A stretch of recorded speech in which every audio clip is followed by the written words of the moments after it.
Assalamualaikum warahmatullahi wabarakatuh. Kali ini kita akan mempelajari mengenai aplikasi sel elektrolisis, yaitu penyepuhan. Electroplating atau penyepuhan adalah proses pelapisan suatu logam dengan logam lain dengan proses elektrolisis, yaitu ketika listrik digunakan untuk menghasilkan reaksi kimia. Mengapa suatu logam perlu dilapisi? Alasannya ada 3. Untuk keindahan atau estetika, untuk proteksi atau pelindungan, atau keduanya. Untuk keindahan, electroplating dapat membuat logam itu lebih bersinar, mengkilap, dan dia lebih berharga. Contohnya logam ketika dia dilapisi emas, maka dia akan lebih mengkilap, ataupun dengan perak, ya, warnanya jadi lebih menarik gitu ya. Oke. Yang kedua yaitu untuk proteksi. Contohnya adalah velg mobil, dia diproteksi dan dia juga lebih menarik ketika dia mengkilap gitu. Logam-logam yang sering digunakan yaitu krom, nikel, timah, seng, dan kadmium.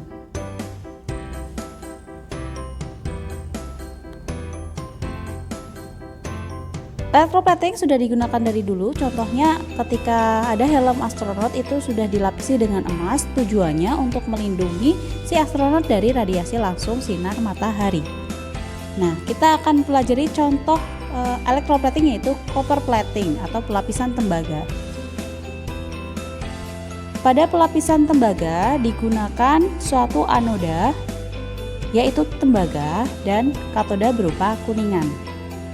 Keduanya dicelupkan ke dalam suatu larutan tembaga sulfat, di mana larutan itu akan berubah menjadi ion-ion ya. Teman-teman pasti sudah tahu ya.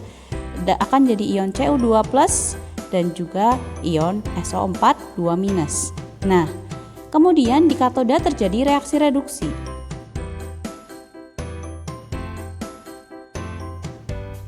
Reaksi reduksi berlangsung ketika ion-ion Cu2+ bergerak ke arah kutub negatif dari katoda dan mereka akan menangkap 2 elektron sehingga tereduksi menjadi logam Cu atau logam tembaga. Elektronnya berasal dari arus listrik.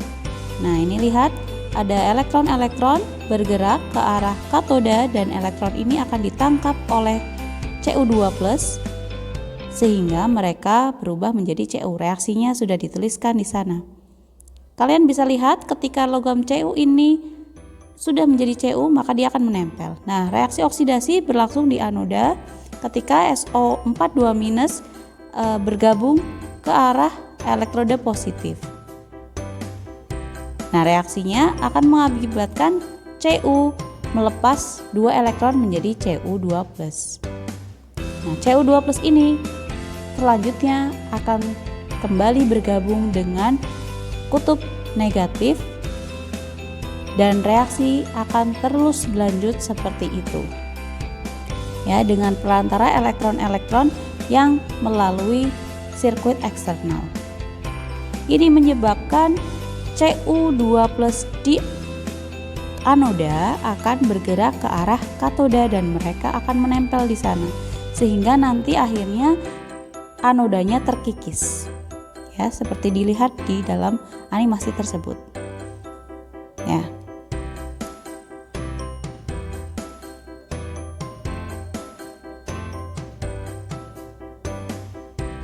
Yang perlu kalian pahami, untuk anoda dia ada reaksinya oksidasi yaitu melepaskan elektron, dan di katoda dia akan menangkap elektron dan reaksinya adalah reduksi. Itu adalah proses penyepuhan.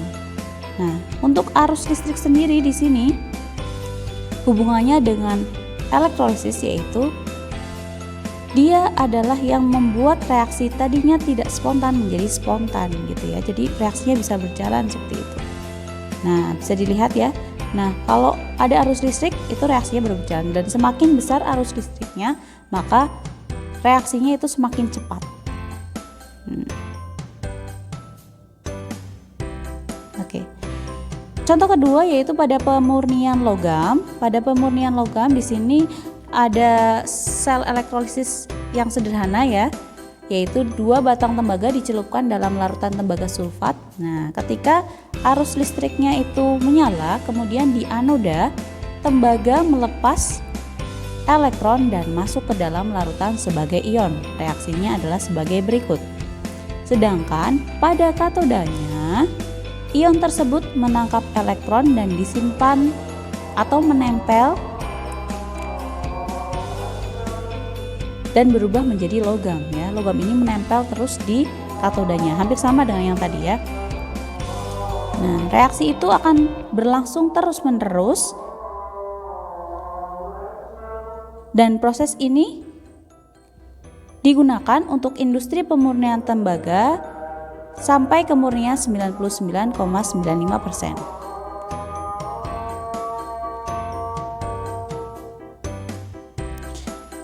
Pengotor-pengotor lain di anoda seperti seng dan besi larut ke dalam larutan, sedangkan emas, perak, dan platina akan mengendap sebagai lumpur anoda.